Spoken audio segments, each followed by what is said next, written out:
Un, Deux, deux, trois. trois.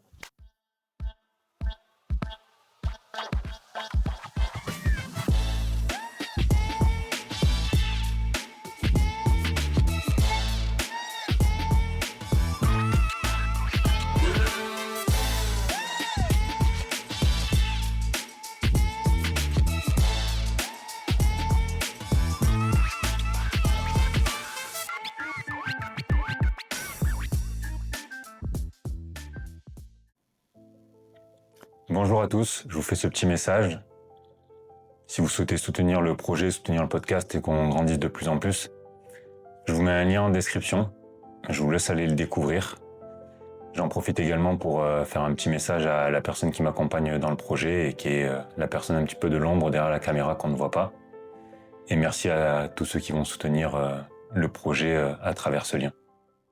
Bienvenue à tous sur le podcast Les Fameux, un nouvel épisode. Comme chaque dimanche à 18h, je vais recevoir un nouvel invité qui est avec nous. Je suis très heureux et ravi de te recevoir. Pensez à liker la vidéo, à vous abonner. D'ailleurs, on va mettre un petit lien en description de la vidéo, vous pourrez aller voir. Ça sera pour soutenir le podcast. Et puis après, au fur et à mesure qu'on va rentrer dans la discussion avec Ulrich aussi, on mettra des liens sur son pays d'origine, sur un petit peu toute son histoire. Et on incorporera quelques photos et quelques vidéos aussi lors du montage. Donc on va débuter tranquillement. Est-ce que tu pourrais te présenter un petit peu aux auditeurs en quelques mots? Moi j'ai cité ton prénom, mais Oui. voilà, du coup ton pays d'origine et un petit peu comment tu étais enfant, comment tu as grandi et comment aujourd'hui tu es arrivé en France. Je te remercie beaucoup, Benji, pour cette invitation. Je suis honoré par ma présence ici et je voudrais juste pour faire court dire que je m'appelle Ulrich Donato, de nationalité béninoise. Je suis béninois d'origine et de nationalité. J'ai 36 ans et je suis en France depuis 2022. Et mon enfance, je dirais que c'était une enfance relativement normale. J'ai grandi avec deux frères et sœurs. Donc, nous sommes en fait trois, de deux parents. Du coup, t'es arrivé du coup après le Covid. Alors, oui, ça, c'est une très bonne question. J'ai fait mes études de médecine générale dans mon pays, le Bénin. Et après, évidemment, j'ai eu à faire, voilà, à travailler dans des cliniques. Des cliniques. Et quand le Covid a frappé, nous avons ouvert dans le pays un grand centre national de gestion des patients Covid. Donc, ça allait du simple état grippal à vraiment des compensations respiratoires importantes avec intubation et tout ça. Donc, j'y ai fait quelques mois. C'était une très belle expérience professionnelle. J'ai rencontré des gens là-bas qui étaient formidables. Et bon, malheureusement, il y a eu beaucoup de décès, un peu comme partout. Et une fois que le Covid est passé, je pense que j'ai eu une chute d'adrénaline. Parce que vivre dans cet environnement où chaque minute comptait pour chaque patient, une fois que l'adrénaline de ce moment passe, j'ai eu une baisse de forme et je me disais, est-ce que je peux continuer encore dans ces conditions au Bénin? Parce que bon, c'est peut-être un peu égoïste, mais peut-être que je recherchais un peu mon shoot d'adrénaline, tu vois. Et c'est un peu ce qui m'a orienté vers la médecine d'urgence. Parce que franchement, ce qu'on faisait là-bas, c'était un peu de la médecine de guerre. Voilà. Je pourrais dire que c'était comme de la médecine de guerre. Tu avais des patients dans des états catastrophiques, il fallait tout faire pour les maintenir en vie. Voilà, je pense que tous les soignants du monde qui ont participé activement à cette crise sanitaire peuvent en témoigner. C'était vraiment euh, cataclysmique, voilà, c'est ce que je peux dire. Donc, une fois que c'est passé, je suis venu à un point où je me disais, j'avais cette impression que je venais à la fin d'un parcours, en fait, dans mon pays. J'avais envie de découvrir quelque chose de nouveau, aller un peu plus loin par rapport à mes compétences, par rapport à mes connaissances. Et c'est de là que j'ai eu envie de venir en France pour découvrir l'expérience française. Pour qu'on remette un petit peu dans le contexte, combien il y a d'habitants au Bénin et où c'est situé en Afrique? Alors, je, j'ai souvent cette question parce que nous sommes un tout petit pays d'Afrique de l'Ouest. il y a très peu de personnes que j'ai rencontrées en France qui peuvent placer le Bénin sur une carte d'Afrique. Bon, c'est pas étonnant. Nous sommes un tout petit pays d'Afrique de l'Ouest qui est situé entre le Nigeria qui est quand même assez bien connu. Donc, quand je veux situer le Bénin généralement aux Français, je dis ben, à côté du Nigeria. Donc, entre le Nigeria et le Togo, à l'est et à l'ouest, et au nord par le Burkina Faso et le Niger. Un tout petit pays qui fait 112 600 km² à peu près, et nous comptons actuellement 13 millions d'habitants. Ouais, Voilà. c'est pour remettre dans le Oui. contexte. Je trouve que c'est intéressant de le citer. Et du coup, ton enfance au Bénin avec tes frères et sœurs, comment ça se passe? Est-ce que c'est un pays où tu as manqué de choses, où tu as vu vraiment une réelle différence par rapport à quand tu es venu en France? Et pourquoi tu as choisi la France? Alors, en fait, déjà, par rapport à mon enfance, le Bénin est un pays relativement pacifique. Depuis que moi je suis né et que j'ai vécu dans mon pays, je n'ai jamais connu de crise, de coup d'État, de tensions politiques au point où il y a peut-être une guerre civile, des insurrections. Ah, bon, il y a quelques tensions dans le pays, mais pas au point d'en faire des guerres.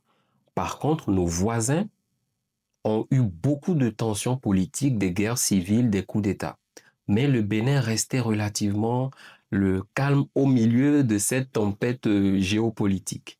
Donc cet environnement plutôt pacifique m'a quand même permis de développer un certain nombre de capacités parce que quand tu es dans un environnement où tu as quand même la capacité d'être productif, d'être calme, d'être concentré, tu arrives quand même à évoluer dans les études. J'ai eu beaucoup de chance d'avoir des parents intellectuels qui ont voulu que j'aille le plus loin possible. Donc, l'environnement politique du pays m'a permis plutôt d'aller le plus loin possible. Ce qui m'a permis donc de faire mes études de médecine et d'être diplômé, voilà, avec mon doctorat de médecine dans mon pays. Et voilà. Pourquoi la France? Déjà parce que c'est un pays francophone, parce que voilà, comme tu peux l'entendre, je parle couramment le français parce que nous sommes une ancienne colonie de la France et la langue officielle, c'est le français. Donc, depuis tout petit, vous parlez français? Oui, je pense en français dans ma tête. Voilà. Donc, après, il n'y a pas que ça. Ma mère, elle m'a beaucoup inculqué l'orthographe, la grammaire, la conjugaison française. Je faisais des compétitions de dictée en français quand j'étais plus jeune. Et donc, voilà, côté français, vraiment, j'étais calé, tu vois. Et donc, ça m'a facilité l'arrivée en France parce que je pense que surtout quand tu es avec un interlocuteur ou un patient à qui tu dois expliquer des choses, il est quand même important de pouvoir choisir les bons mots selon le contexte pour pouvoir expliquer. Voilà, transmettre le message que tu voudrais transmettre. Et Voilà. la médecine, c'est un très beau métier.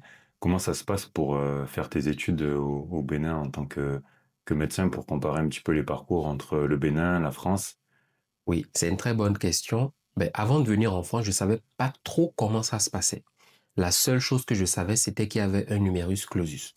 Bon, après, ce qui a entraîné justement le désert médical, parce que pendant très longtemps, la France a voulu limiter le nombre de places parce que former un médecin français, ben oui, ça coûte cher, c'est un budget sur plusieurs années. La différence avec le Bénin, c'est que on n'a pas de numerus clausus. Donc, mais les gens sont acceptés sur étude de dossier, sur l'excellence au bac, donc tout dépend aussi des moyennes que tu as pu obtenir, et il y a des étudiants étrangers, peut-être des pays voisins, qui viennent étudier au Bénin. Et bon, la scolarité est plus chère, donc ça c'est sûr, ça s'appelle du sponsoring, c'est-à-dire qu'ils sont sponsorisés peut-être par leur État qui envoie des étudiants se spécialiser ou se former en médecine au Bénin. La deuxième différence, c'est que, bon, comme j'ai dit, au Bénin, il n'y a pas de numerus clausus. Mais ici, en France, lorsque les étudiants arrivent en fin de cinquième, sixième année, ils doivent choisir leur spécialité. Voilà. Et ça, c'est en fonction du classement. Il y a un classement et en fonction, tu peux choisir. Au Bénin, tous les médecins sortent médecins généralistes. À la fin de leur 7 années d'études, on sort médecin généraliste et maintenant, c'est à toi de choisir la spécialité que tu veux faire. Donc, c'est la différence avec le Bénin et la France. Ok, super explication. Et toi, du coup, tu as choisi quoi comme spécialisation? Alors, c'est un peu... Moi, j'ai toujours... Bon, au début, peut-être en quatrième, cinquième année, j'ai toujours voulu faire de la neurochirurgie. J'ai toujours été passionné, en fait, par les choses complexes. Ne me demande pas pourquoi, mais c'est comme ça. J'aime les choses complexes et je trouvais que l'organe le plus mystérieux, le plus fascinant du corps humain, c'était le cerveau. Sauf que je me suis rendu compte en sixième année, je connais deux neurochirurgiens au Bénin. Leurs conditions de vie, quand je les entendais se plaindre des conditions de travail aussi, je me disais, ah, mais c'est pas si glorieux que ça finalement. Donc, j'ai préféré changer de voie. Parce qu'il faut dire que, bien que nous soyons un pays pacifique, nous sommes quand même un pays qui manquait encore à l'époque, quand j'étais au Bénin, de beaucoup de moyens techniques. Et pour faire de la chirurgie, il faut du matériel, il faut un bloc adapté, il faut un personnel adapté, que ce soit le médecin, l'infirmière, l'aide-soignante, l'anesthésiste. Donc, en fait, il fallait toute une panoplie de conditions pour que les interventions soient vraiment optimisées au maximum. Et on n'avait pas ces conditions au Bénin. Donc, ils étaient vraiment limités, je dirais, à la limite, peut-être à 20-25% de leur capacité au Bénin. Et donc, je me disais, mais à quoi ça servait en fait d'apprendre à faire toutes ces choses en spécialité quand tu es dans un pays occidental, mais quand tu rentres dans ton pays, tu peux pas faire grand-chose parce que le plateau technique ne te le permet pas, tu vois? Donc, je me suis dit non, je préfère faire une autre spécialité. Et celle qui m'a plu, c'était la traumatologie, la chirurgie orthopédique, que vous appelez ici, mais chez nous, c'est de la traumatologie parce que la plupart des personnes qu'on opère, c'est souvent de gros traumatismes, c'est des fractures, des amputations à faire et tout ça. Et je trouvais que ça offrait peut-être un peu une diversité par rapport à la partie du corps à opérer. Des fois, ben, c'est peut-être le bras, des fois l'avant-bras, des fois c'est la colonne vertébrale, des fois c'est les fémurs et tout ça. Mais le problème, c'est que je me suis rendu compte, j'ai très vite développé des problèmes de dos. Et tenir debout pendant un long moment était très douloureux pour moi. Et quand tu dois être au bloc et travailler pendant des heures debout, j'y arrivais pas. J'ai très vite compris ça quand j'ai commencé à assister les chirurgiens au bloc. J'avais du mal à tenir debout pendant longtemps. Et ça a fait que ben, je me suis dit, malheureusement encore, voilà, c'est pas pour moi. Et c'est de là que, après le Covid, je me suis tourné justement vers la médecine d'urgence parce que je trouvais que cette ambiance chaotique où règne, voilà, tout ça, ben, c'était ce qui me plaisait après ces deux chirurgies. D'où ma volonté de faire médecine d'urgence. Mais à l'époque, il n'y avait pas de spécialité en médecine d'urgence au Bénin.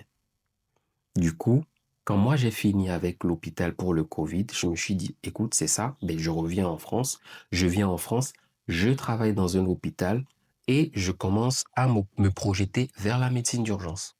D'où ma condition actuelle. Toi, du coup, avec ton expérience, que ça soit au Bénin et maintenant en France depuis 3-4 ans, Oui. quel point d'amélioration tu aimerais que la santé française puisse mettre en place? Ben, on va déjà parler du positif. Le positif, c'est que la France est vraiment euh, à la pointe de l'actualité médicale. Dès que tu as une nouvelle recommandation internationale, soit sur la prise de l'arrêt cardio-respiratoire par exemple, soit sur la prise en charge de, je sais pas, de l'angine chez l'enfant par exemple, ou sur les détresses respiratoires du nouveau-né, dès qu'il y a une nouvelle recommandation qui sort, tout le monde se met à jour. Et tout le monde essaye, c'est un peu comme, ben, tu sais, quand il y a un nouveau téléphone qui sort à la mode, quand il y a un nouveau vêtement qui sort à la mode, en fait, ça devient une tendance. Dès qu'il y a une nouvelle recommandation qui sort, on se chuchote ça. Ah, mais t'es pas au courant, mais non, on ne fait plus comme ça, on fait plutôt comme ça. Et donc, tout le monde essaye d'être vraiment à jour avec le progrès de la médecine dans le monde, en fait. Donc, c'est un peu ça. Après, d'autres vont te dire, oui, mais il y a une étude qui a été faite au Japon qui dit que peut-être c'est pas vraiment ceci. Donc, il y a de très bonnes discussions qui se font sur tout ce qui est dernière recommandation. Donc c'est un pays réactif et qui évolue en permanence. Exactement. La France ne stagne pas en termes de compétences et de connaissances médicales. En tout cas, c'est mon constat et je pense que c'est le constat de peut-être la plupart des gens. Après, le patient n'a pas à savoir que avant on faisait comme ça et aujourd'hui ça se fait d'une façon différente. Voilà, le patient n'a pas à savoir ça. Mais c'est vraiment ce que j'ai remarqué. La deuxième chose, c'est le plateau technique. Je suis dans un pays où nous n'avons pas de sécurité, d'assurance maladie. Il n'y a pas d'assurance maladie. Tout ce que le malade a à payer quand il tombe malade, il sort ça de sa poche. De l'aiguille à la seringue, à la compresse. Oui, le malade sort tout de sa poche pour se soigner. C'est un système américain. Exactement. Mais bon, il n'est pas aussi cher. Voilà. Et ce qui fait que les analyses et les soins sont vraiment limités. Lorsque tu as un patient devant toi qui vient pour un traumatisme crânio-encéphalique et que tu as des signes de souffrance neurologique et que tu te dis, ah, peut-être qu'il saigne dans sa tête, je vais demander un scanner. En France, mais le scanner est d'une rapidité, d'une banalité. La demande du scanner est très rapide. Mais au Bénin, c'est un luxe parce que c'est pas donné. Et du coup, tu peux avoir le patient qui, parce que sa famille est en train de réunir l'argent, mais qui attend beaucoup plus longtemps qu'il faut pour pouvoir trouver les fonds nécessaires pour réaliser le scanner. Mais parallèlement, son état neurologique est en train de se dégrader. Tu vois? Donc, il y a également l'IRM cérébral. Lorsque nous avons un patient qui fait un AVC ischémique, l'indication à la phase aiguë, je parle un peu de thème technique, l'indication à la phase aiguë, c'est de faire une IRM cérébrale le plus tôt possible. Alors que quand tu fais le scanner cérébral, avant les 6 premières heures, tu n'as pas les lésions du cerveau qui montrent qu'il y a une attaque du cerveau, par exemple avec le scanner. Donc, devant l'état neurologique, nous devons savoir s'il faut faire rapidement l'IRM, si on a la possibilité de faire l'IRM, et à côté, à défaut de l'IRM, on fait un scanner, même si on sait que même s'il est normal, ça n'exclut pas un AVC ischémique. Tu vois? Donc ici, vraiment, la technologie, l'évolution de la médecine fait que la prise en charge est plus efficace et plus rapide par rapport au Bénin. Ça, c'est ce qu'il y a de positif. Mais c'est bien de le souligner. Après, on va mettre en avant les points d'amélioration, mais c'est bien de le souligner parce qu'on est un pays qui se plaint régulièrement. Et oui. Et comparé à d'autres populations ou à d'autres pays, Et et oui, toi, ce que tu as pu voir et ce que tu as pu vivre, c'est c'est vrai. important de le souligner. Les gens ne se rendent pas compte peut-être parce qu'ils ne connaissent pas un autre système. Ils se disent, c'est normal d'avoir tout ça. Mais non, ce n'est pas normal du tout. C'est vrai que le pays s'est battu pour avoir tout ça, mais je trouve que c'est une opportunité ou une chance incroyable. Alors, l'inconvénient, c'est que nous, parallèlement au Bénin, peut-être en Afrique en général, on compense le défaut de plateau technique par la clinique. Nous avons une clinique extrêmement poussée. C'est-à-dire que, moi je dis toujours une chose, la médecine, c'est la capacité de comprendre le langage du corps. Les symptômes que nous avons quand nous tombons malades décrivent en fait le langage du corps pour nous dire, ah, j'ai tel ou tel problème. Et le médecin, il apprend à comprendre ce langage. Et donc, nous, au Bénin, qu'est-ce qu'on fait? Nous apprenons à décoder tout ce langage. Tu vas te dire, oui, c'est dans le principe, les médecins en général, oui, ça s'apprend à la faculté. Mais le fait d'avoir justement la facilité à avoir l'accès à l'échographie, au scanner, à l'IRM, en France, j'ai remarqué que on délaisse un peu l'examen clinique du malade au profit justement de toute cette panoplie d'imagerie. Je ne sais pas si tu comprends ce que je veux dire. Alors que nous, au Bénin, vu que nous n'avons pas toutes ces imageries, toutes ces technologies, on se base fortement sur les symptômes que développe ou que présente le malade. Donc, c'était un peu ça, peut-être le point un peu négatif. La clinique est un peu délaissée au profit de la paraclinique, alors qu'en Afrique, la clinique est très renforcée, faute de plateau technique suffisant. Voilà. Et on met en avant du coup la distinction des moyens entre les deux pays. Oui. Est-ce que tu pourrais nous donner des exemples et citer les différences entre les deux monnaies pour qu'on se rende compte 1 euro égale combien Oui. dans ta monnaie, un salaire moyen au Bénin, voilà, si tu peux un petit peu nous situer le salaire médian au Oui. Bénin, quel salaire il faudrait avoir pour bien vivre, pour qu'on se rende compte par rapport à nous, Oui. Européens. Alors, bon, c'est une très bonne question. Déjà, il faut savoir que la monnaie du Bénin, c'est le franc CFA. Cette monnaie est commune à certains pays francophones de l'Afrique de l'Ouest, notamment le Togo, le Niger, le Burkina Faso. Donc, tous ces pays partagent en commun. Et d'autres pays, hein, la Côte d'Ivoire aussi utilise le franc CFA. 1 euro fait 656 francs CFA, à peu près. Ici en France, où le SMIC est de, je sais pas, je dis n'importe quoi, peut-être 1200, 1300 euros, je dis ça à peu près. Au Bénin, le SMIC est autour de 100 euros. Autour de 100 euros. Oui, c'est risible, mais le coût de la vie n'est pas aussi élevé. Bien sûr. En France, où une baguette de pain coûte 1 euro, au Bénin, une baguette de pain coûte dans les 60 centimes. Ici, en France, là où le loyer médian coûte, le loyer à peu près peut-être correct, hein, d'un studio peut être dans les 450, 500 euros. Au Bénin, le loyer moyen pour un studio, il est dans les 40, 50 euros. Tu vois? Oui, oui, il y a une Voilà. grande différence parce que tu divises ou tu fais x10 en fait. C'est ça. Mais on est quand même sur un salaire moyen de 100 euros. Oui, relativement Ouais. bas. C'est pour ça que je dis justement l'accès aux soins, il est compliqué parce que les gens ne gagnent pas beaucoup d'argent Oui, justement c'est ce pour que se je voulais faire soigner. souligner. Du coup, si tu as des soins à faire et que C'est tu dois mettre de compliqué. l'argent de côté, c'est ce que tu soulignais, le temps de cotiser pour avoir assez d'argent pour faire les examens, c'est C'est très ça. compliqué. C'est compliqué. Et je voulais même raconter une petite anecdote. C'est un pneumologue qui nous l'a raconté quand j'étais en 3e année de médecine. Il avait reçu une patiente qui était venue pour une maladie qu'on appelle alors ça s'appelle une endométriose. Je pense que beaucoup de femmes savent de quoi je parle, sauf que elle, sa particularité, c'est qu'elle avait des cellules de l'utérus dans les poumons.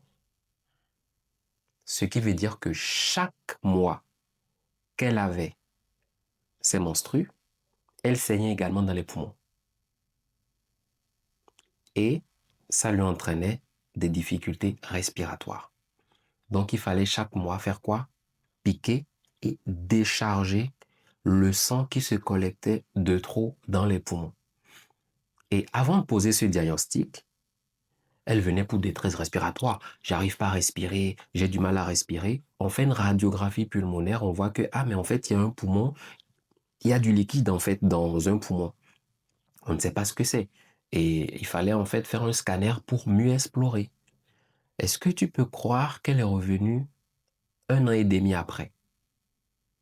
Elle est restée avec ce sang dans les poumons qui ne faisait que s'accumuler, Mm. s'accumuler 1 an après. Et le médecin, en fait, n'en revenait pas qu'elle soit encore en vie. Il dit, mais attends, mais pourquoi tu ne viens que maintenant? Et là, elle explique en fait qu'elle réunissait les sous pour passer le scanner. Tu te rends compte? Du coup, elle se mettait de jour en jour, en fait, de C'est plus ça, en plus en en danger. détresse respiratoire. Heureusement que la nature nous a dotés de 2 poumons et donc naturellement, l'autre poumon s'est hypertrophié pour compenser un peu le travail du poumon défectueux. Les merveilles de la nature. Est-ce que toi, au travers de ton parcours, que ce soit au Bénin ou en France, tu as vu aussi un petit peu des cas particuliers et des anecdotes que tu voudrais nous citer? Déjà au Bénin, euh, après, ce que j'ai toujours trouvé dommage, c'est qu'un médecin dans l'exercice de sa profession, il sauve des vies au quotidien. Des fois, c'est pas donné. Des fois, c'est pas évident. Et le malade, bon, c'est vrai que des fois, il dit merci, oui. Mais il se dit surtout, c'est son travail, en fait. Il n'y a plus cette reconnaissance que les patients avaient à l'époque vis-à-vis des médecins. Toi, c'est quelque chose que tu ressens au quotidien? Oui. parallèlement, lorsqu'un médecin commet une erreur médicale, ça jase sur les réseaux sociaux, on porte plainte. Mais je me dis, OK, en fait, on n'hésite pas à taper sur les doigts du médecin quand il commet une erreur, mais parallèlement, quand il sauve une vie, personne n'en parle en fait.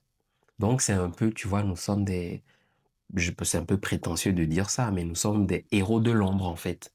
En fait, j'avais eu un patient quand j'étais dans mon pays en service de réanimation, un jeune patient qui avait été mordu par une vipère quand il était au sommet d'un cocotier. Je pense qu'il essayait de retirer les noix de coco, mais voilà, il y avait un serpent qui l'a mordu. Il est tombé parce qu'il a pris peur et rapidement, il a commencé à présenter alors, le venin du serpent, il est hémolytique, c'est-à-dire qu'il va en fait détruire la globule rouge, tu vois, et ce qui entraîne les saignements quand on se fait mordre. Il va attaquer les poumons, ce qui va donner un œdème aigu pulmonaire. Donc, il est venu dans un état comateux avec une capacité respiratoire catastrophique. Et quand il est venu, il était dans le coma, bien entendu. Ses parents étaient pauvres. Et qu'est-ce qu'ils ont fait? Parce qu'ils n'avaient pas les moyens, en fait, de s'occuper de lui. Ils se disaient, c'est sûr qu'on va dépenser beaucoup d'argent. Ils ont disparu sans rien laisser à cet enfant. Et nous, on voit que c'est un jeune. Il était intubé dans le coma et c'est l'équipe médicale qui cotisait au quotidien pour lui fournir les soins adaptés. Et moi, c'était mon patient parce que dans le service, en fait, il y avait des compartiments. Moi, j'avais 4 patients à charge, j'avais toute une salle, j'avais 4 patients en charge et c'était celui qui me demandait le plus de travail parce que bien qu'il soit intubé, comme je t'ai dit, il faisait un œdème aigu pulmonaire, il n'arrêtait pas en fait d'être encombré par les sécrétions que ses poumons produisaient. Il fallait l'aspirer en permanence. Et je passais toutes les nuits en éveil, je dormais à son chevet. Dès que j'entendais des bruits d'encombrement, il fallait que je me lève, que j'aspire, que j'aspire, que j'aspire. Et on a fait ça comme ça pendant une dizaine de jours. Le pronostic n'était pas bon, mais bon, il a eu la chance d'être jeune et progressivement, il a commencé à revenir à lui. Il s'est réveillé et contre toute attente, la famille est revenue. Et on lui a dit, mais vous pensez vous pensez venir ramasser un corps, prendre un corps comme ça et repartir parce que vous vous dites, ben oui, depuis le temps, vu qu'il n'avait pas beaucoup de chances de survivre, il serait mort. Mais non, voilà, il est vivant.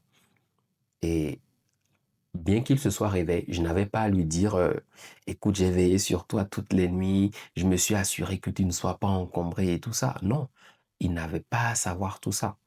Et c'est un cas qui m'a marqué parce que les parents, dans leur tête, l'avaient déjà condamné. Dans leur tête, s'est dit, non, il va mourir, tu vois.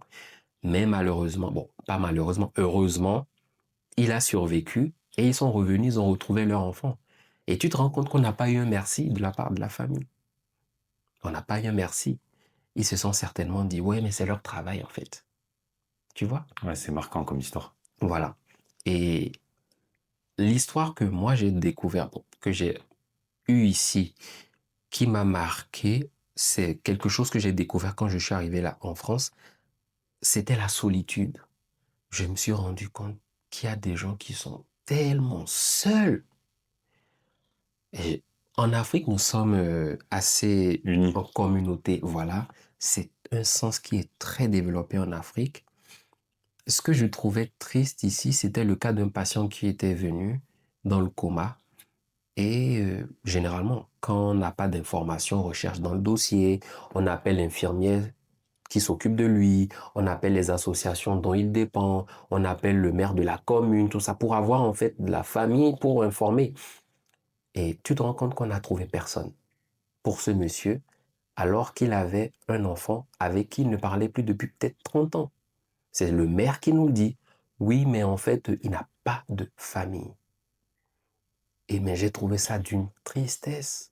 Je me suis dit, mais en fait, ce monsieur, il va mourir dans l'indifférence générale. Bon, moi, je ne suis pas indifférent, mais il n'y a pas plus, en fait, je suis le seul qui soit préoccupé du sort de ce monsieur. Il n'a pas de famille.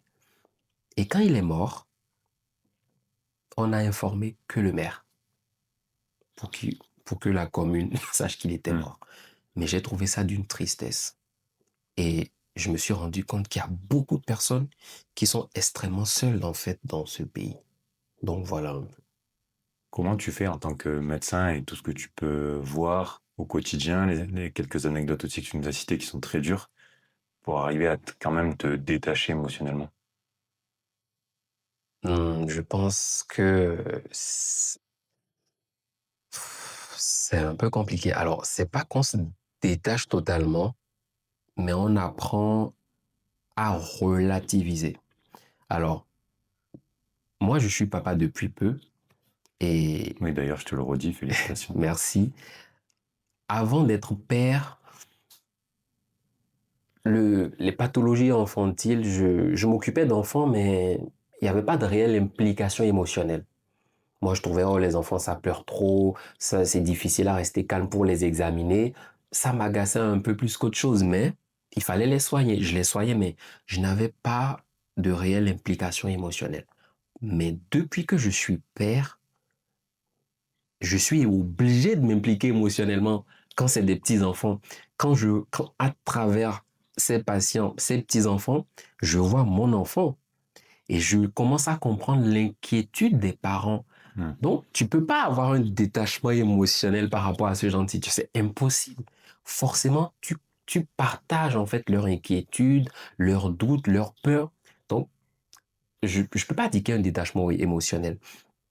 Juste que je pense qu'on apprend à gérer ce genre de sentiments. Après, ça, ce n'est que mon cas. Peut-être d'autres, voilà. Malheureusement, pour être totalement objectif en termes de procédure médicale, effectivement, il est recommandé de ne pas être trop impliqué émotionnellement. C'est vrai. Et d'autres s'en sortent très bien avec ça.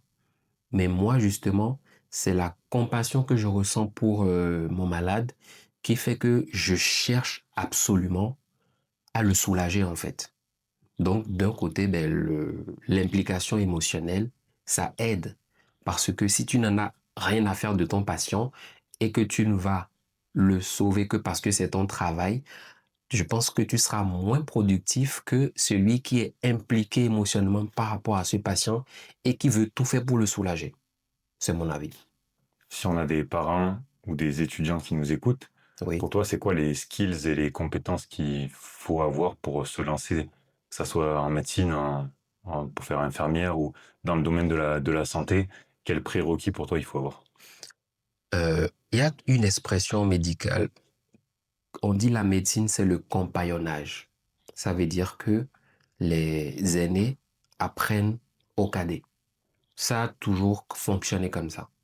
Et moi, quand j'étais étudiant en médecine, mes études médicales, bien que voilà, ce soit relativement dur partout, étaient encore plus dures parce que dans notre promotion, on était la moins nombreuse.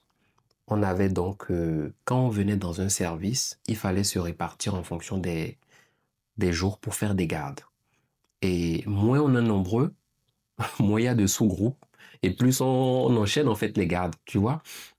Donc ça a été très difficile pour moi parce qu'on gardait pratiquement tous les 2 jours. Une nuit tu gardes, l'autre nuit tu te reposes, une nuit tu... Donc on enchaînait énormément. Alors que les autres promotions avaient l'avantage du nombre et ils arrivaient à se diviser en suffisamment de sous-groupes.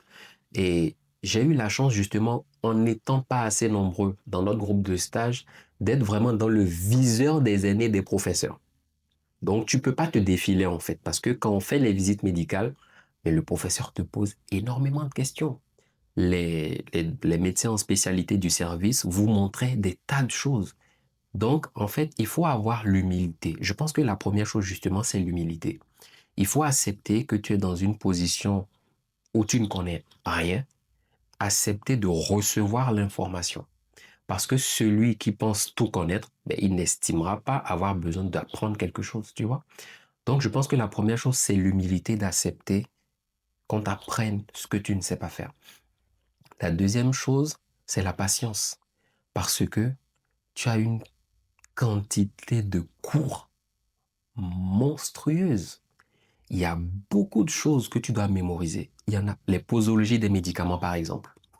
Quand moi, j'ai commencé à travailler dans ma première clinique où je travaillais, j'avais un tiroir dans lequel j'avais le Vidal. Le Vidal, c'est le dictionnaire médical. Et quand je voulais prescrire un médicament, parce que je ne connaissais pas les posologies, ben, pendant que le patient était peut-être debout, je lui disais d'aller à l'accueil. J'ouvrais le tiroir, je cherchais rapidement le nom du médicament que je voulais et je regardais la posologie, je calculais en fonction de son poids et je faisais l'ordonnance. Mais à force, tout est resté dans la tête. Donc, il faut aussi avoir la patience de comprendre que certaines choses ne vont pas s'acquérir automatiquement. Il faut répéter, répéter encore et encore. Et ce n'est que comme ça que des fois, ben, tu deviens blindé en fait. Parce que ce qu'on voit est plus mémorable que ce qu'on a juste entendu ou lu en fait. Quand on te dit, je sais pas, La différence entre la théorie et la pratique. exactement, c'est ça. C'est exactement ça. Donc, il faut comprendre que tu ne peux consolider la théorie qu'avec la pratique. C'est aussi simple que ça. Après, quelle autre aptitude? Donc, j'ai parlé de l'humilité, de La la patience. patience, peut-être aussi de la persévérance.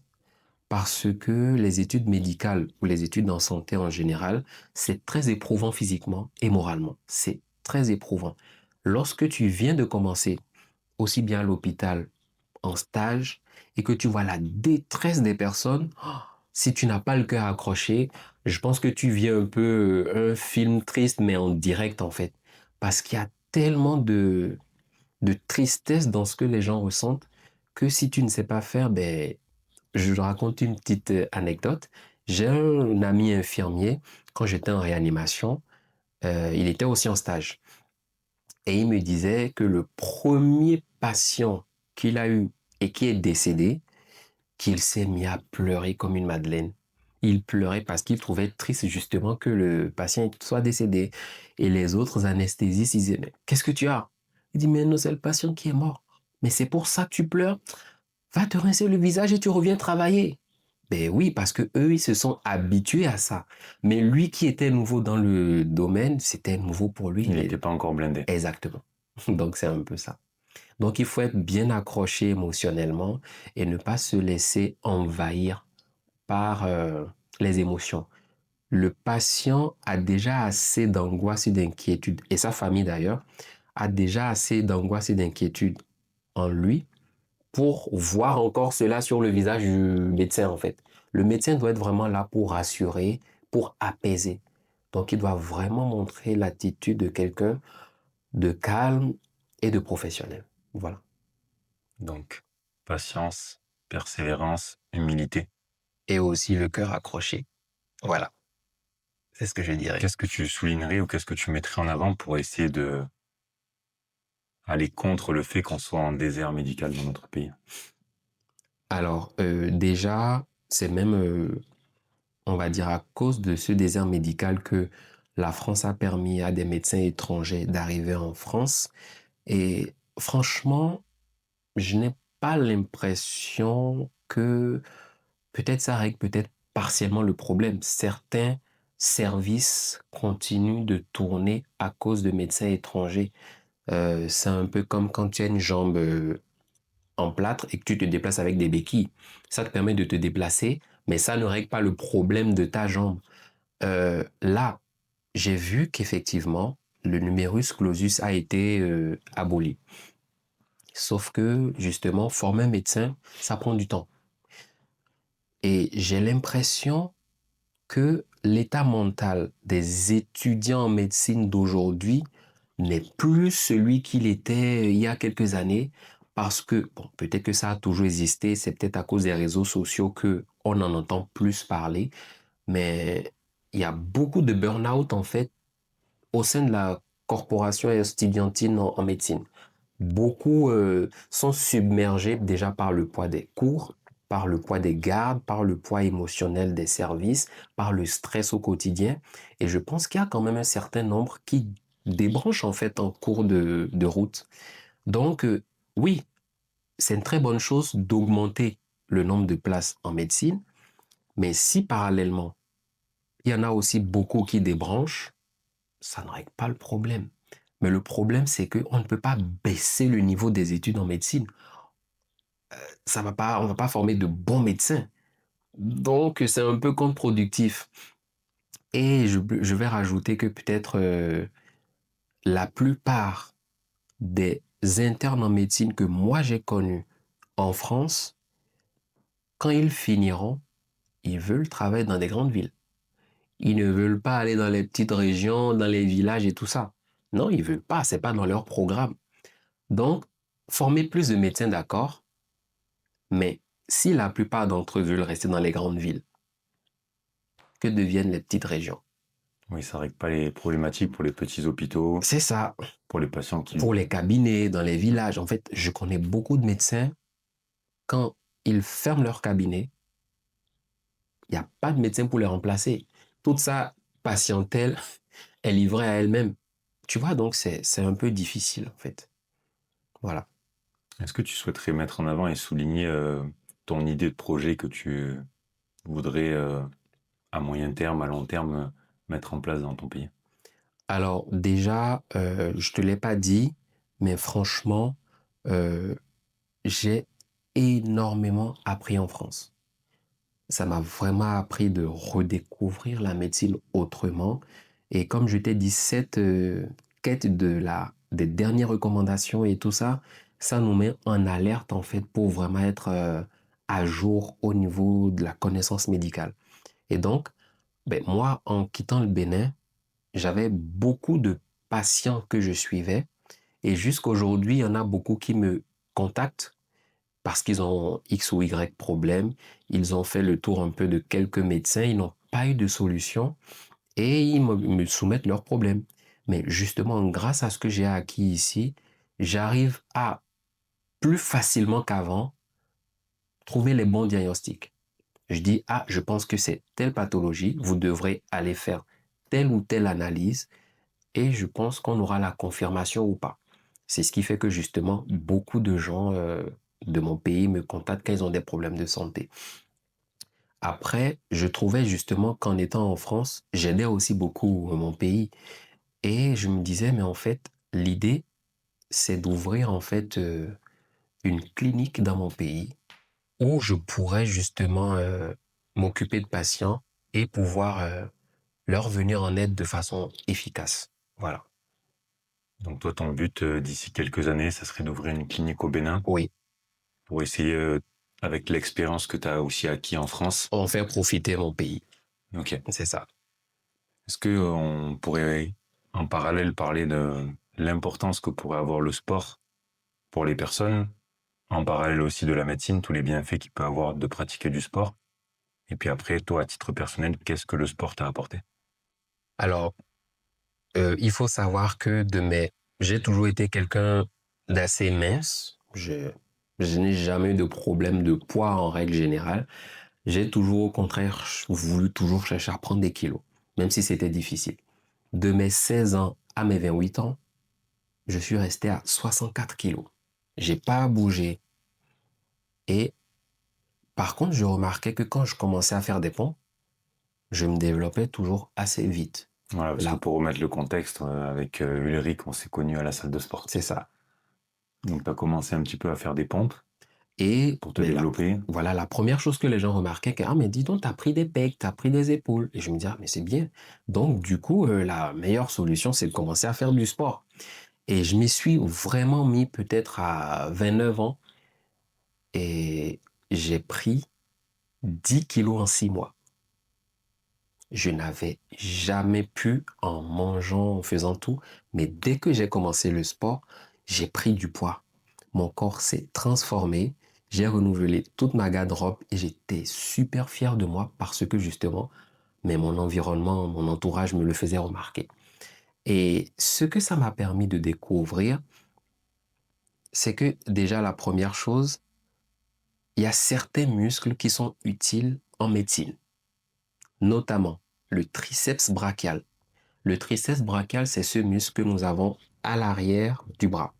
Il y a 3 faisceaux, c'est pour ça qu'on l'appelle le triceps. Et vu que nous avons besoin de le solliciter énormément pour les massages cardiaques, ce développement du triceps me permettait d'avoir une meilleure performance pour les massages cardiaques. Du coup, quand j'étais dans mon centre du Covid au Bénin, quand il y avait beaucoup de décès, ben, j'étais beaucoup plus efficace quand je faisais les massages. C'était pas pour cette raison que je travaillais ce muscle, mais je me suis rendu compte que, mais en fait, c'était beaucoup plus performant. J'ai un meilleur équilibre, je ne tombe jamais. Parce que, justement, les muscles stabilisateurs de mes hanches et de toute la cinétique du corps me permettaient de garder l'équilibre dans la plupart des conditions. Mais ce que j'ai remarqué et qui est peut-être normal, hein, c'est que avec l'âge, la modernité et l'alimentation qui est aujourd'hui à désirer, les corps des individus ont tendance à se fragiliser, à développer des maladies cardiovasculaires, des maladies métaboliques, et je trouve que mais c'est extrêmement dommage. Je te pose une question. Alors, Benjamin, je te demande, est-ce que tu pourrais me dire combien de vêtements tu as eu depuis ta naissance? Combien de vêtements? Oui, combien de vêtements? J'en ai aucune idée. Alors, en termes de poids, alors, si tu veux les peser tous, à ton avis? Moi, ça va représenter peut-être plusieurs centaines de kilos. Ok. Alors, la question c'est, imagine que tu n'avais la possibilité, depuis que tu es né, de n'avoir qu'un seul vêtement, mais qui grandirait avec toi au fur et à mesure que tu grandis. Un seul vêtement, sous la pluie, sous le soleil, sous la neige, partout. Comment tu t'en occuperais si tu n'avais qu'un seul vêtement?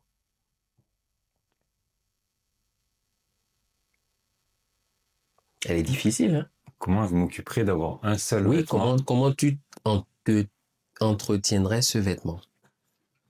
Ben, déjà, je ferais en sorte d'en prendre soin au maximum, Voilà, de le désinfecter, de le laver. voilà.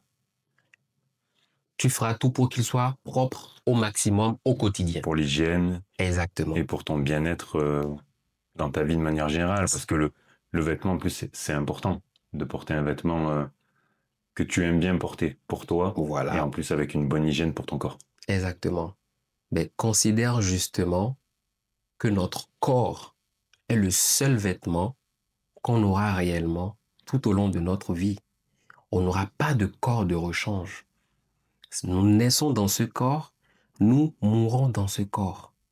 Et je trouve qu'il est tellement important qu'on s'en occupe bien au quotidien que des fois, quand je vois certains écarts de certaines personnes, aussi bien en termes d'habitudes alimentaires, mais je me demande, mais est-ce qu'ils sont conscients qu'ils n'auront pas de corps de rechange? Aujourd'hui, ben, je sors avec un joli t-shirt que j'ai acheté, je le tâche, je peux en acheter un autre. Mais quand tu endommages ton corps, tu peux pas le changer. Ouais, c'est fort ce que tu dis. Et c'est quoi, toi, que tu vois dans ton quotidien avec les personnes que tu côtoies, que ce soit professionnellement ou pas forcément, en fait, Mhm. les plus grandes erreurs que tu vois? Les plus grandes erreurs, je pense déjà, c'est la première chose, c'est l'hydratation. C'est la première chose que je remarque. Buvons un coup. Et voilà. Oui, l'hydratation, c'est très important. Et puis, je te laisse continuer. Beaucoup de gens sous-estiment. En fait, généralement, les gens ne contrôlent pas, ne calculent pas la quantité d'eau qu'ils boivent. Mais ça me choque quand les gens me disent, je n'ai pas l'habitude de boire, je ne bois que quand j'ai soif. Je dis, mais non. Vous buvez quelle quantité d'eau par jour? Oh, je sais pas, peut-être un demi-litre. Ah bon? Vous buvez un demi-litre par jour? Oui, mais peut-être je peux aller à 700 millilitres quand il fait très chaud. Mais ça me choque en fait. L'hydratation est capitale. Je suis d'accord avec toi à 3000%. Voilà, ça c'est la première chose. La deuxième chose, par contre, pour y remédier, je dis souvent aux gens, écoutez, en règle générale, il faut environ 2 litres à 3 litres par jour. Donc, qu'est-ce que vous faites? Vous prenez des bidons, vous les remplissez et vous savez que c'est votre objectif au quotidien. Voilà. Il n'y a pas de je vais prendre un verre d'eau au robinet là, parce que ça ne te permet pas de calculer. Donc, tu as tes objectifs au quotidien et tu sais la quantité d'eau que tu auras à boire. Surtout ce que je dis souvent aux personnes que j'ai dans mon entourage ou alors que j'accompagne, c'est que c'est pas une corvée ou très compliqué quand même de boire. Exactement.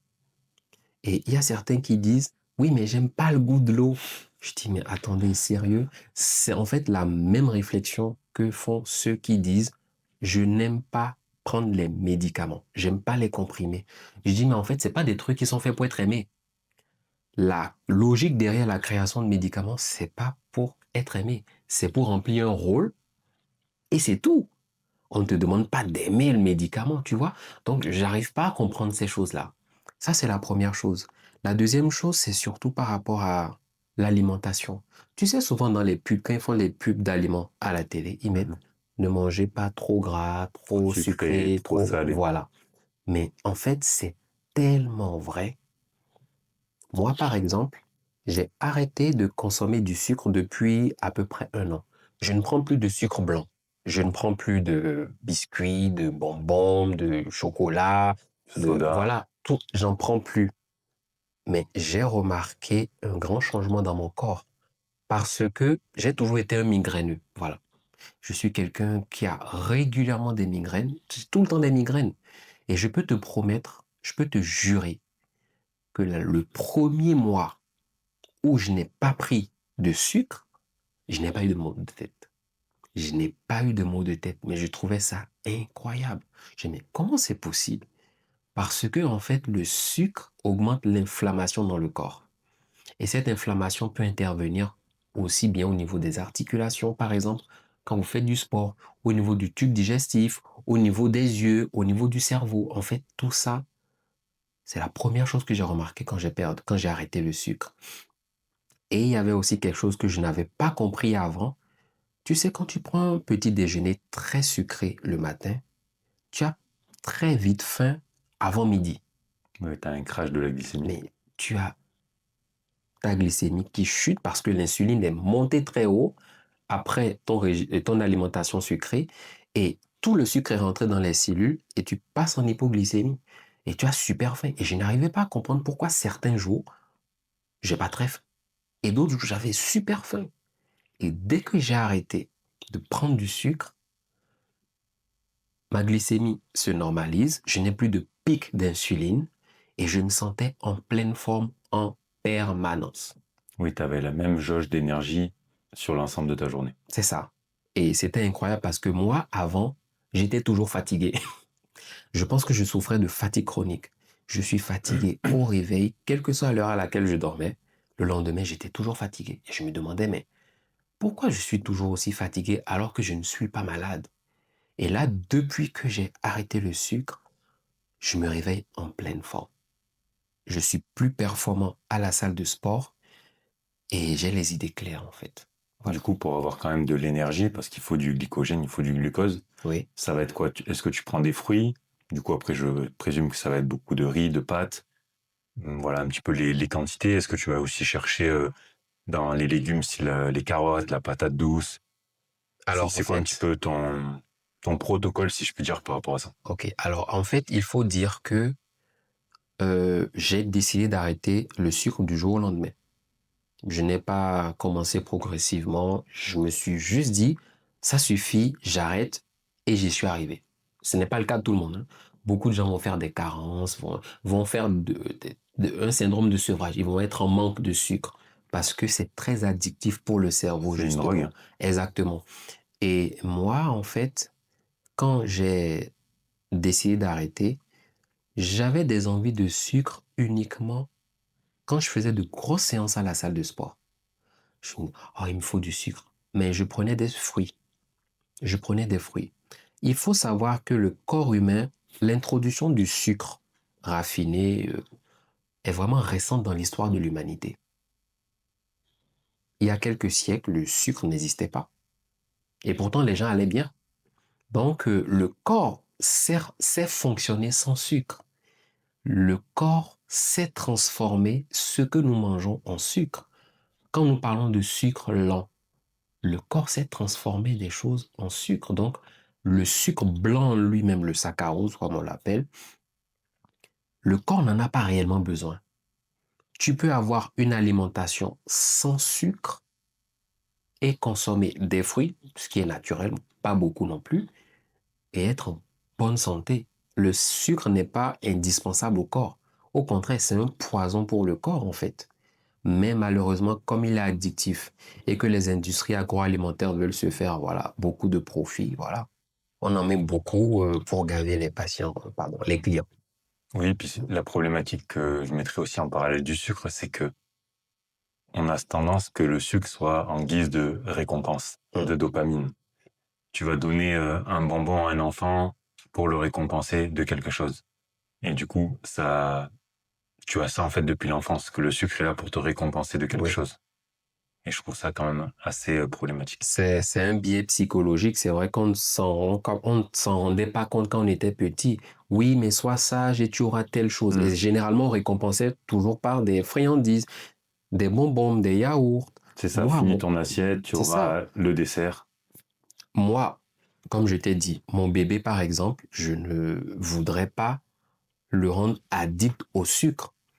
Je voudrais qu'il commence, pas le priver totalement, mais qu'il commence le plus tôt possible à ne pas rechercher en permanence la sensation sucrée. Parce que, en fait, dès que tu arrêtes le sucre,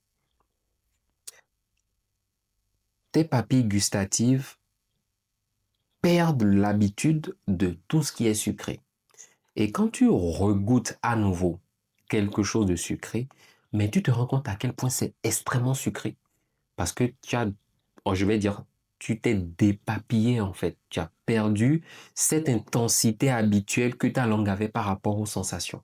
Et lorsque tu arrêtes, ben, les sensations redescendent. Tu apprécies mieux le goût des autres aliments. Les goûts sont plus intenses, sont plus intéressants, sont plus forts. Mais reprendre à nouveau le sucre, oh, mais tu te dis, mon Dieu, comment j'ai pu consommer ça pendant aussi longtemps? Oui, mais je fais un parallèle aussi sur l'alimentation grasse. C'est comme quand tu as l'habitude de manger sainement. Alors sainement, ça veut pas dire que tu te fais pas de temps en temps plaisir, Ouais, mais que tu vas pas chercher le plaisir constant. c'est ça. Ça va être très dur pour toi de aller manger un fast-food ou ce genre de choses parce qu'en fait ton corps, il le rejette.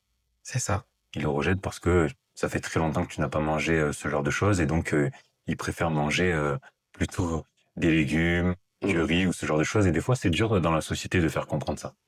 Revenons un petit peu plus précisément sur la médecine et surtout toi te concernant. Oui. Tu en as parlé beaucoup avec de la passion et quand même de l'amour de ce métier et tout ce que ça a engendré. Oui. Pourquoi toi tu as choisi cette filière-là au niveau des études? Alors, en fait, quand on pose souvent cette question, certains patients me posent la question, pourquoi tu as voulu être médecin? À la base, je ne savais pas trop.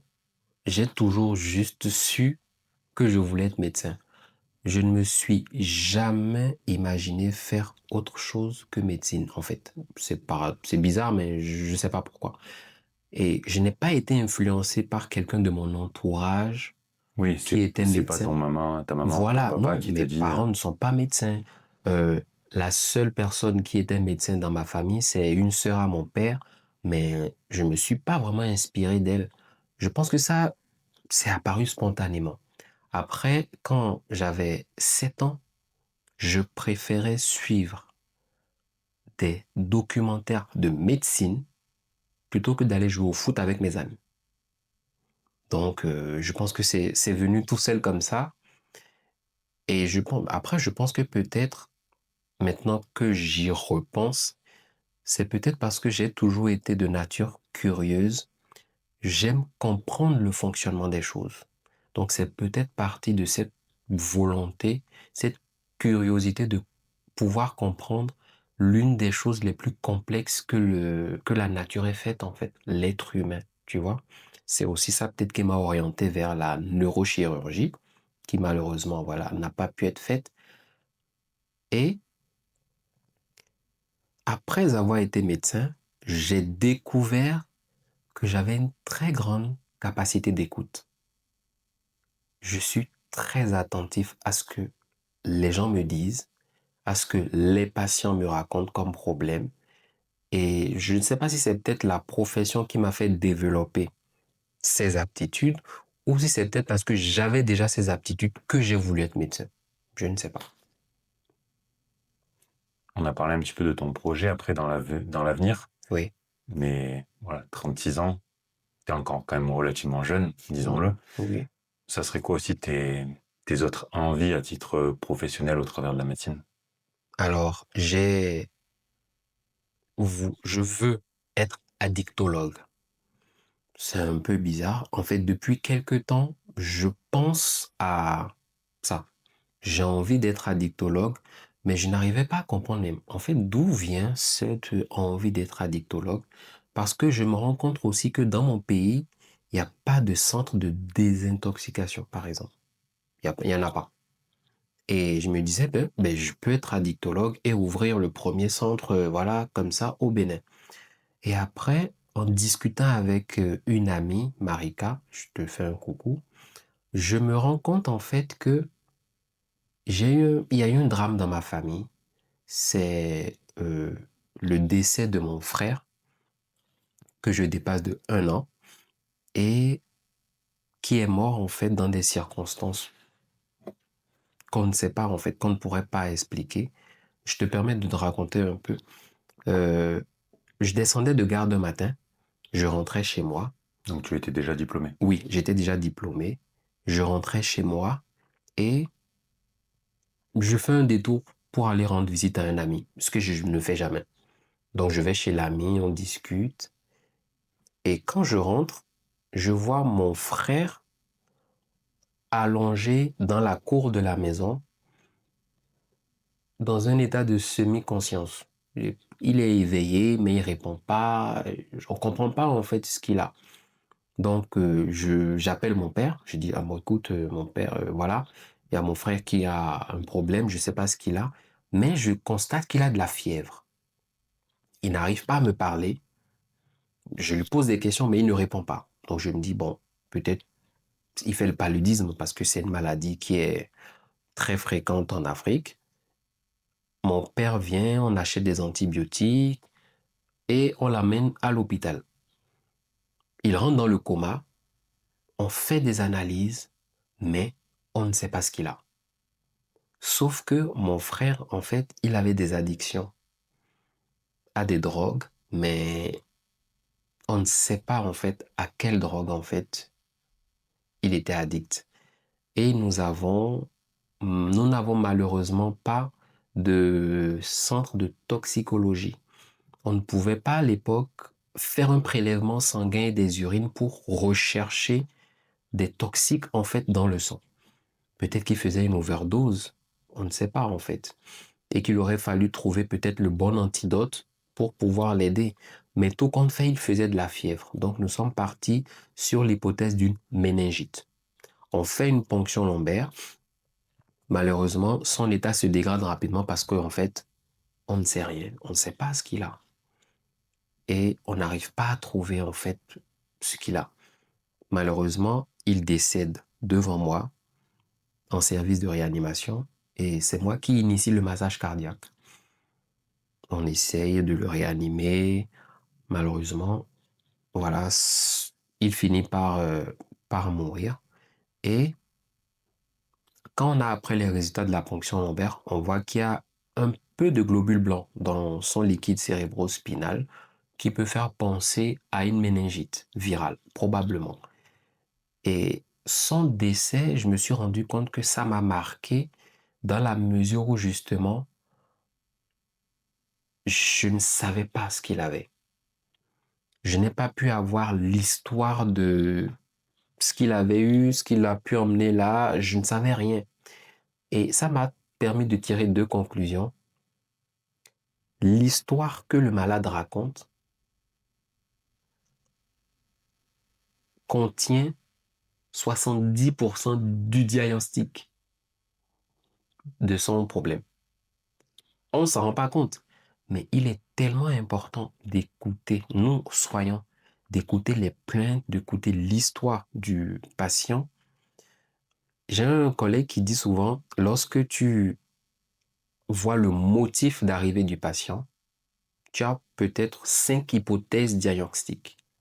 Mais quand tu entres dans le box, après avoir écouté ce qu'il a à te dire, après l'avoir examiné, quand tu en ressors, il ne t'en reste que 2. C'est là dire l'importance d'écouter le patient. Et il y a parfois, c'est pas facile.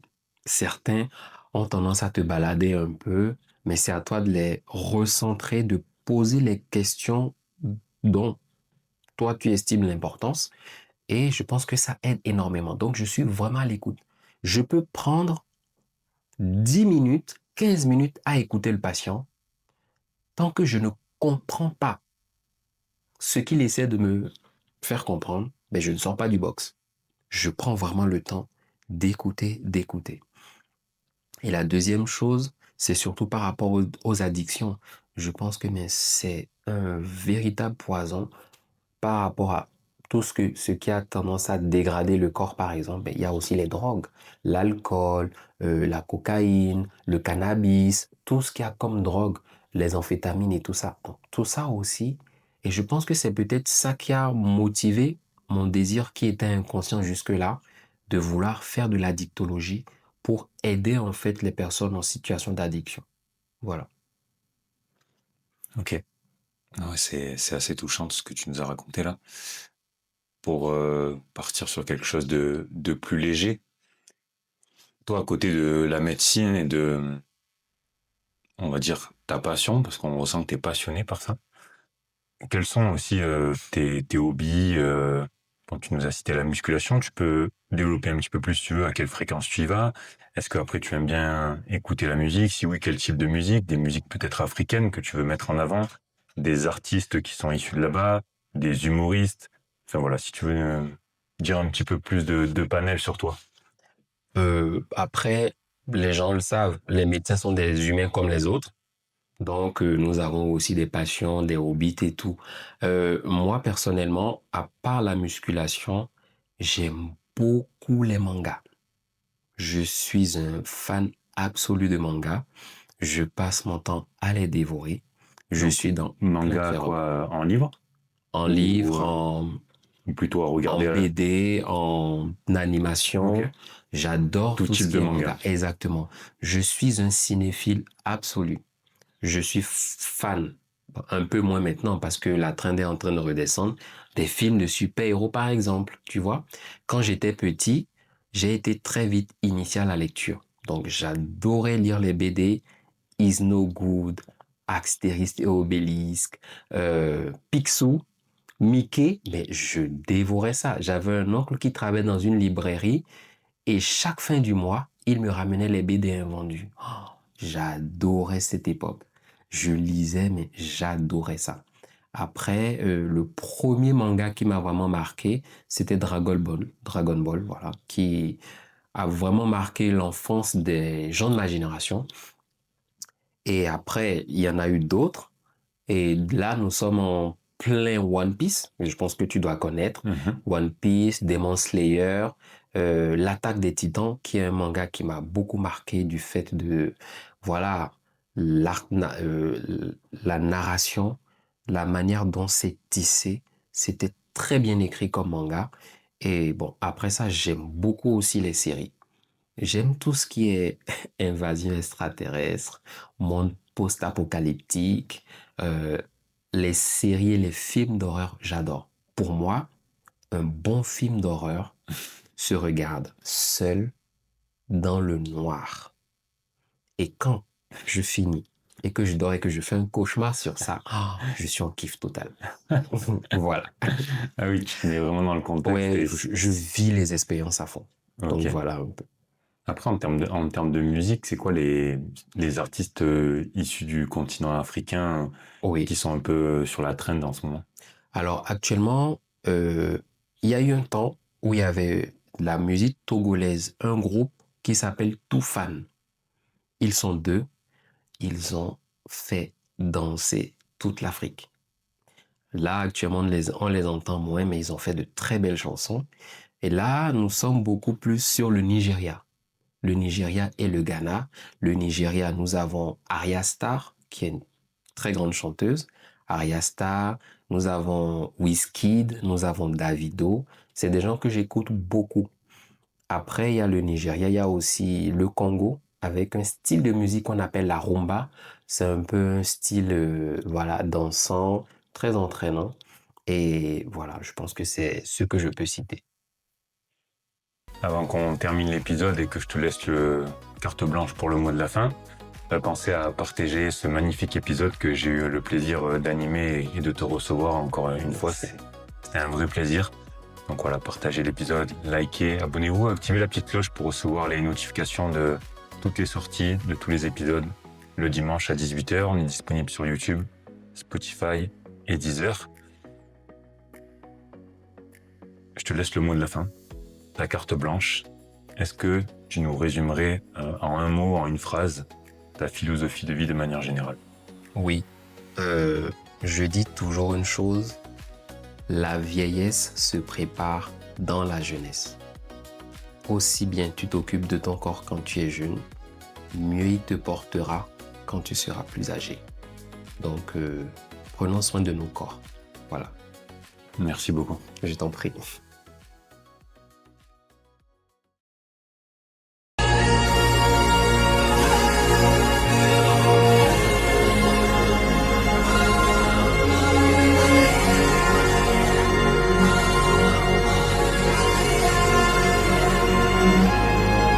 Le Bénin, c'est un pays à part en Afrique de l'Ouest. Il a une superficie de 114 000 km², soit l'équivalent de la Bulgarie. Au sud, il est bordé par l'océan Atlantique, avec près de 125 km de côte qui ouvrent le pays sur les routes maritimes du golfe de Guinée. Il compte 4 voisins, le Togo à l'ouest, le Burkina Faso et le Niger au nord, et le Nigeria à l'est. Près de 15 millions d'habitants y vivent aujourd'hui, avec Porto Novo comme capitale officielle, mais Cotonou comme véritable capitale économique, nerveuse, chaleureuse et tournée vers l'Atlantique. Et ces grandes villes en sont les moteurs. Cotonou, cœur commercial du pays. Abomey, cité historique des rois du Dahomey. Parakou, grande ville du Nord et carrefour sahélien. Ou encore Ouida, haut lieu du vaudou, mais aussi l'un des symboles les plus marquants de la traite négrière atlantique. Le Bénin, c'est aussi un pays parcouru par de grands cours d'eau. Le Niger, géant de l'Afrique de l'Ouest qui longe sa frontière nord. L'Ouémé, littéralement la colonne vertébrale du sud. Et le Mono, qui marque la frontière avec le Togo avant de se perdre dans l'Atlantique. Le Bénin, c'est l'Afrique, version golfe de Guinée.